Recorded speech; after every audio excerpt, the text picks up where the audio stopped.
और बीजेपी के प्रवक्ता प्रतुल शाहदेव प्रेस कॉन्फ्रेंस कर रहे हैं, सीधा आपको वही लिए चलते हैं।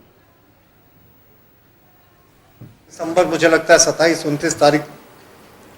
अब आप देखें जो 2020 से और जो जनवरी 2026 तक का नेशनल क्राइम रिकॉर्ड ब्यूरो में जो आंकड़ा उपलब्ध है, झारखंड पुलिस के वेबसाइट से भी उसकी तुलना कर सकते हैं। शर्मनाक बात है साहब। आपको पता है यहां कितनी बेटियों की इज्जत लूटी गई है ये 6.25 वर्षों में। जनवरी तक, फरवरी मार्च का डेटा अभी उपलब्ध नहीं है, 10,113 रेप केसेस हुए हैं। 10,000 से ज्यादा रेप केसेस हुए हैं। इसलिए मैं कहता हूं झारखंड में हर गली में रामान डकैत घूम रहा है। आपको पता है यहां किडनैपिंग की कितनी वारदातें हुई हैं?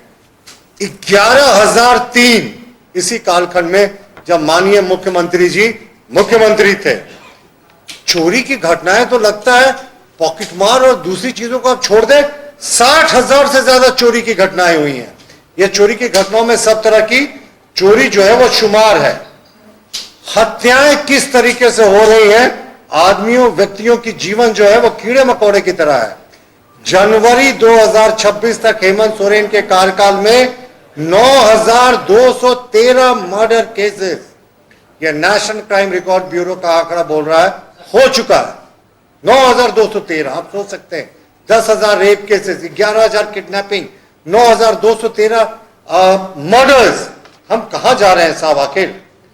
और यहां जो डाइन प्रथा होती है, जिसको मुख्यमंत्री जी ने कहा था कि बहुत अभिशाप है, आदिवासी लगातार इससे परेशान होते हैं। 140 से ज्यादा डाइन हत्याएं हो चुकी हैं और बहुत सारी ऐसी घटनाएं होती हैं जिनको दबा दिया जाता है। बहुत सारे रेप केसेस है, ये तो सरकारी आंकड़े हैं, इससे कई गुना वास्तविक आंकड़े भी हो सकते हैं। और आप देखें इसी दरमियान जो संज्ञेय अपराध होता है, यानी कॉग्निजेबल ऑफेंस, जिसमें कोर्ट संज्ञान लेता है, आपको पता है इन 6 वर्ष और 2 महीने में 2,80,000 से ज्यादा संज्ञेय अपराध हुए हैं। तो साहब हम कहां गलत कह रहे हैं कि यहां झारखंड की हर गली में रामान डकैत घूम रहा है और सरकार की पूरी जो पुलिस व्यवस्था है वो क्या चीज में पूरी लगी हुई है? बालू के ट्रकों को गिनने में, अवैध कोयले के ट्रकों को गिनने में। अभी क्या हुआ साहब धनबाद में, जो उस तरीके का खौफ से लोग धंस कर मर गए।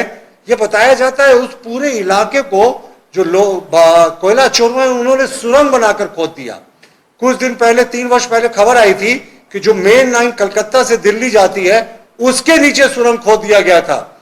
फिर कुछ दिन के लिए उस ट्रैक को बंद करना पड़ा। ये सुरंग अवैध खनन करने वाले लोग खोदते हैं।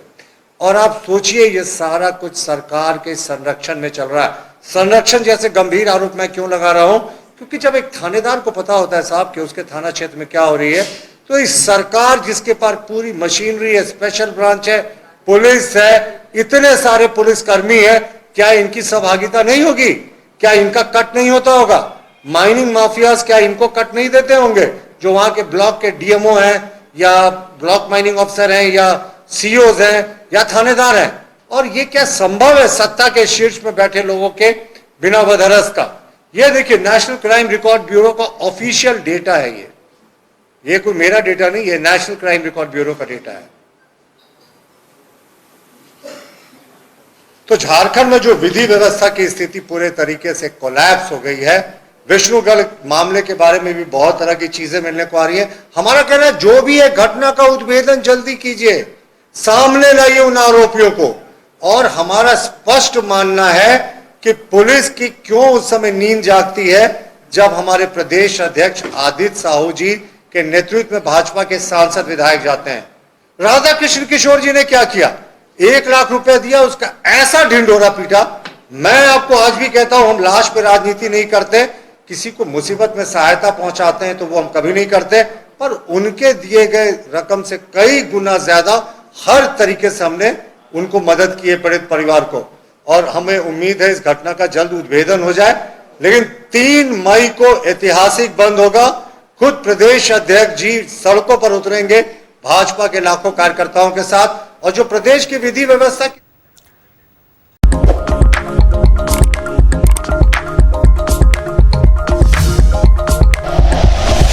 Like and share videos, subscribe करें हमारा चैनल और प्रेस करें बेल आइकॉन। News 11 भारत, सच है तो दिखेगा।